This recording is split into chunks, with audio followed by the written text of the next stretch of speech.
Hello दोस्तों, मेरा नाम है त्रिलोक सिंह और आप देख रहे हैं रोस्कॉन ऑटोमेशन कोटा का यूट्यूब चैनल, जिसमें आज का टॉपिक है वाटर ट्रीटमेंट। आज का टॉपिक चालू करने से पहले, स्टार्ट करने से पहले, यदि आपने चैनल अभी तक सब्सक्राइब नहीं किया है तो आपसे रिक्वेस्ट है कि अपने ये चैनल सब्सक्राइब कर लें, शेयर करें, ताकि आपके और भी जो आने वाले एपिसोड है उसमें नए नए टॉपिक पर आपको जानकारी मिल सके। और जिन लोगों ने अभी तक चैनल सब्सक्राइब नहीं किया वो लोग अभी भी चैनल सब्सक्राइब कर लें, क्योंकि कई सारे टॉपिक इस पर आने वाले हैं। तो बिना देर किए आज का टॉपिक चालू करते हैं। आज का टॉपिक है वाटर ट्रीटमेंट प्लांट।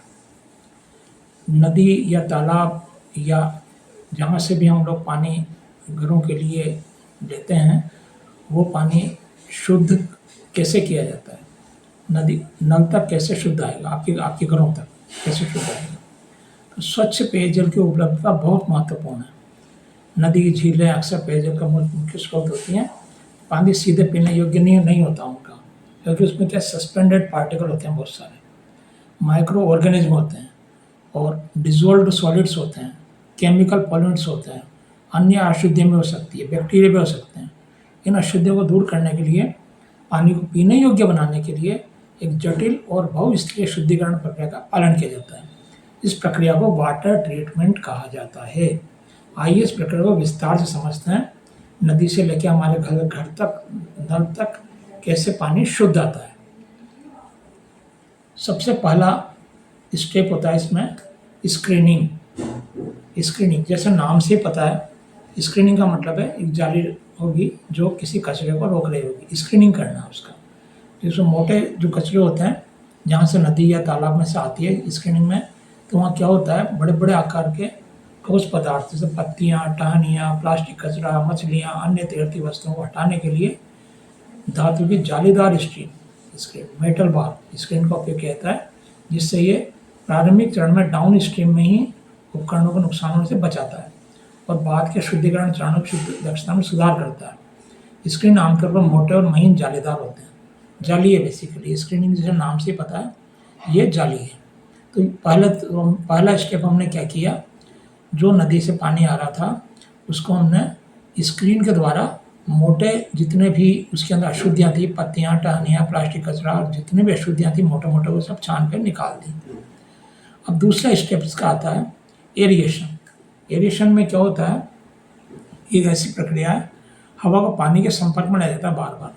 इसका मुख्य उद्देश्य पानी में घुली हुई गैस जैसे हाइड्रोजन सल्फाइड, जिसके कारण सड़े हुए अंडे जैसी गंध आती है, उसको निकाल देते हैं। आयरन और मैग्नीज को ऑक्सीकृत करते हैं ताकि बाद में आसानी से हटाया जा सके। एरिएशन में ऑक्सीजन की मात्रा भी बढ़ जाती है, जिससे पानी का स्वाद बेहतर हो जाता है। एरिएशन विभिन्न प्रकार से किया जाता है, जैसे पानी को फव्वारे के रूप में स्प्रे करना, पहला तरीका। दूसरा तरीका क्या है, सीढ़ीदार संरचनाओं से गिराना या हवा को पानी के बुलबुलों के रूप में छोड़ना। इससे बदबूदार जो चीज़ें होती है वो सब निकल जाती हैं एरिएशन से। ये एरिएशन के दिखाए गए हैं दोनों स्क्रीन। ये वाला एरिएशन का है, ये भी एरिएशन का तरीका है, ये एरेटेड बेसिन का तरीका। अब इसका तीसरा स्टेप जो आता है कोएगुलेशन। अभी तक तो हमने मोटे मोटे कचरा निकाल दिया। दूसरा हमने एयर दे करके और बदबू उसकी थोड़ी कम कर दी है। तीसरा आता है कोएगुलेशन। अब जो बारीक महीन पार्टिकल रह गए जो बैठ नहीं सकते गुरुत्वाकर्षण की वजह कारण से, बहुत जिनका लाइट वेट होता है, ये जल उपचार के महत्वपूर्ण चरण है। पानी में मौजूद छोटे निलंबित कणों, मिट्टी, गाद और जैविक पदार्थों को हटाने में मदद करता है। गुरुत्वाकर्षण आसानी से नहीं बैठ पाते ये वाले कारण, तो उनको करने के लिए पानी में आपने सुना होगा फिटकरी मिलाते थे हमारे पुराने टाइम के लोग, आज भी मिलाते हैं फिटकरी। तो पानी में कोएगुलेट रसायन मिलाया जाता है। कोएगुलेट रसायन क्या, फिटकरी, एल्यूमिनियम सल्फेट, क्लोराइड या पॉली एल्यूमिनियम क्लोराइड।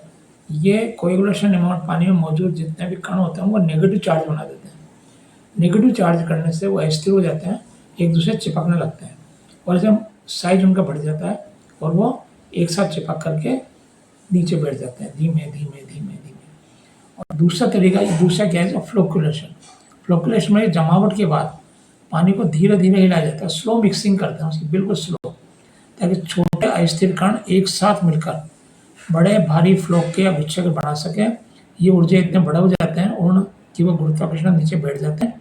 इस चरण में पानी को बहुत धीमे धीमे हिलाना महत्वपूर्ण है ताकि वो टूटे नहीं। उन्नयन टैंक में आमतौर पर धीमी गति से घूमने वाले पैडल होते हैं जो धीरे धीरे पानी को हिलाते हैं, ये धीरे धीरे। अब आता है चौथा आता है सेडिमेंटेशन। बड़े छोटे फाइन कणों को हमने फिटर से बड़े कण बना करके बैठा दिए। अब क्या है, सेडिमेंटेशन आया। सेडिमेंटेशन टैंक में डाल देते हैं, कुछ समय तक रखते हैं। सेडिमेंटेशन टैंक का फोटो है, कुछ समय तक रखते हैं तो उससे ये टैंक बहुत बड़ा और शांत टैंक होता है। यहाँ उनको नीचे बैठने के लिए पर्याप्त टाइम मिल जाता है। गुरुत्वाकर्षण के कारण बड़े और ऊर्जा उन टैंक तल पर बैठ जाते हैं, जिसे क्या कहते हैं, स्लज। नीचे बैठे वालों को बोलेंगे स्लज। स्लज को बाहर निकाल देते हैं। ऊपर का बिल्कुल पानी बिल्कुल साफ होता है, क्लियर पानी। अगला चरण प्रवाहित के लिए होता है। स्लज को समय समय पर टैंक से हटा देते हैं। अवसाद टैंकों को डिजाइन करते समय पानी के प्रवाह की दर और टैंक में पानी के रहने के समय का विशेष ध्यान रखा जाता है। अधिकतम कण नीचे बैठ सके, ज़्यादा से ज़्यादा टाइम तक पानी को उसके अंदर स्टोरेज रखते हैं। फिर आता है 5वें नंबर पर फिल्ट्रेशन। अब फिल्ट्रेशन में क्या होता है, क्योंकि जैसा अब हम लोगों ने देखा सबसे बेस्ट फिल्टर क्या होता है, धरती के अंदर में जब कुएं से पानी निकालते हैं तो पानी एकदम शुद्ध मिलता है हमें। उसका कारण क्या है, क्योंकि ऊपर ही पर रेत है, उसके नीचे थोड़े बारीक स्टोन है, उसके नीचे मोटे स्टोन है, फिर चट्टान है, तो वो सब फिल्टर हो करके नीचे कुएं में पानी जाता है और वहाँ से बिल्कुल बिल्कुल वो का वही तरीका साफ पानी निकल पाता है कुएं से। सेम वो का वही तरीका यहाँ पर अपनाया जाता है।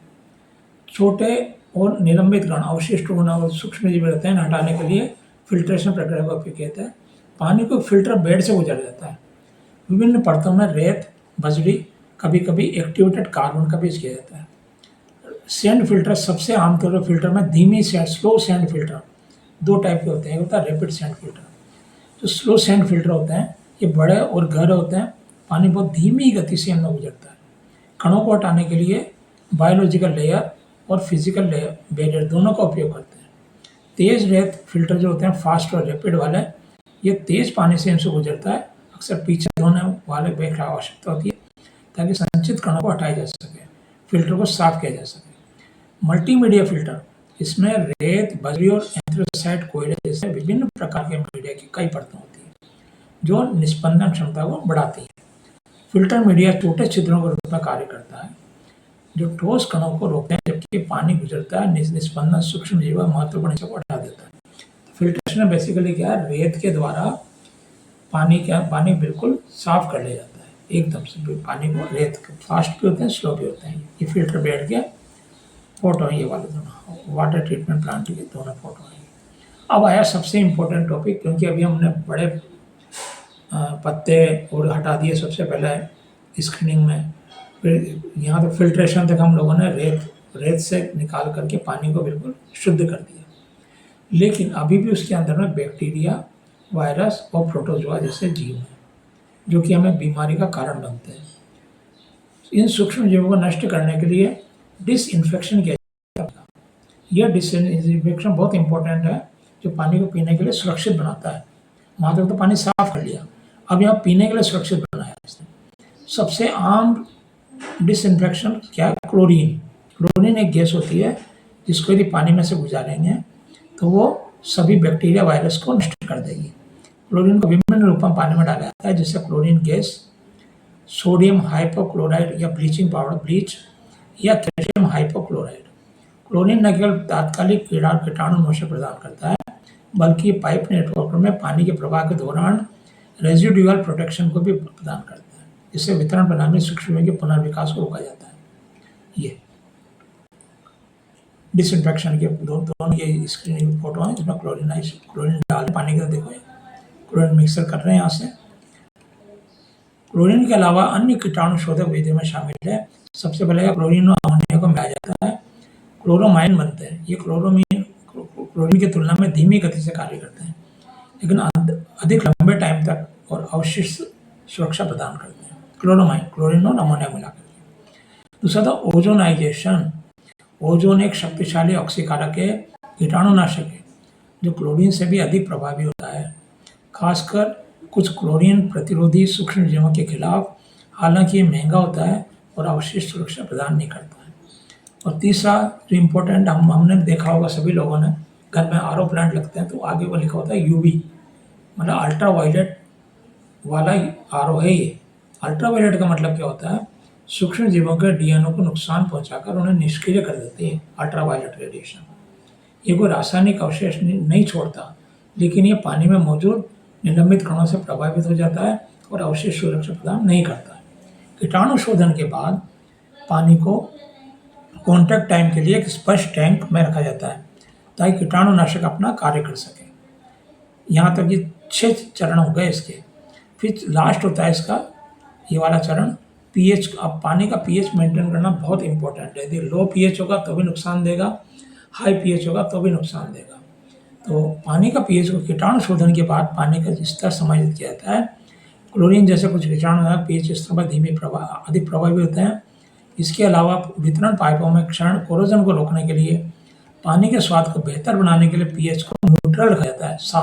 7 न्यूट्रल होता है या थोड़ा क्षारीय 7.2, 7.3, 7.5। इसके लिए लाइम या कास्टिक सोडा जैसे रसायनों का उपयोग किया जाता है। फ्लोरिडाइजेशन कुछ क्षेत्रों में दांतों की सड़न होती है, जिन्हें डेंटल कैरीज बोलते हैं, रोकने के लिए पानी में क्या करते हैं, कंट्रोल्ड मात्रा में, नियंत्रित मात्रा में फ्लोराइड मिलाया जाता है। एक जन स्वास्थ्य उपाय है गंध और स्वास्थ्य नियंत्रण, टेस्ट एंड ओडर कंट्रोल। कभी कभी पानी में कुछ कार्बनिक पदार्थ या शैवाल के कारण अप्रिय गंध और स्वाद हो सकता है। इसे दूर करने के लिए सक्रिय कार्बन, पाउडर्ड एक्टिवेटेड कार्बन, इसको पीएससी भी बोलते हैं, या ग्रेनुअल एक्टिवेटेड कार्बन, जीएससी बोलते हैं, का उपयोग किया जाता है। जिन पदार्थों को सोख लेता है इनको। तो ये क्या करते हैं, एक तो यहाँ पर पीएच को मेंटेन किया, दूसरा फ्लोरीन कंट्रोल मात्रा में फ्लोराइड मिलाया, तीसरा क्या किया, पीएससी या जीएससी, पाउडर्ड एक्टिवेटेड कार्बन या ग्रेनुअल एक्टिवेटेड कार्बन का उपयोग किया जाता है। अब सबसे लास्ट स्टेप आई है स्टोरेज एंड डिस्ट्रीब्यूशन। जब एक बार पानी पूरे तरीके से उपचारित हो जाता है, पीने के लिए सुरक्षित प्रमाणित हो जाता है, तब इसे स्वच्छ जलाशय या ओवरहेड टैंक में स्टोरेज कर लिया जाता है। ये टैंक हम साफ पानी को प्रदूषित होने से बचाते हैं, वितरण प्रणाली में दबाव बनाने में मदद करते हैं। ओवरहेड टैंक होगा तो हाइट पर होगा तो प्रेशर पड़ेगा तो हमें डिस्ट्रीब्यूशन में ईजी होता है। जलाशयों में पानी को भूमिगत पाइपलाइनों के एक जटिल नेटवर्क के माध्यम से घरों, व्यवसायों, अन्य उपभोक्ताओं पहुंचाया जाता है। इस पूरे वितरण प्रणाली में पानी की गुणवत्ता, क्वालिटी बनाए रखने के लिए नियमित रूप से निगरानी की जाती है। पाइपों में लीकेज और क्रॉस कंटेमिनेशन को रोकने के लिए भी रखरखाव किया जाता है।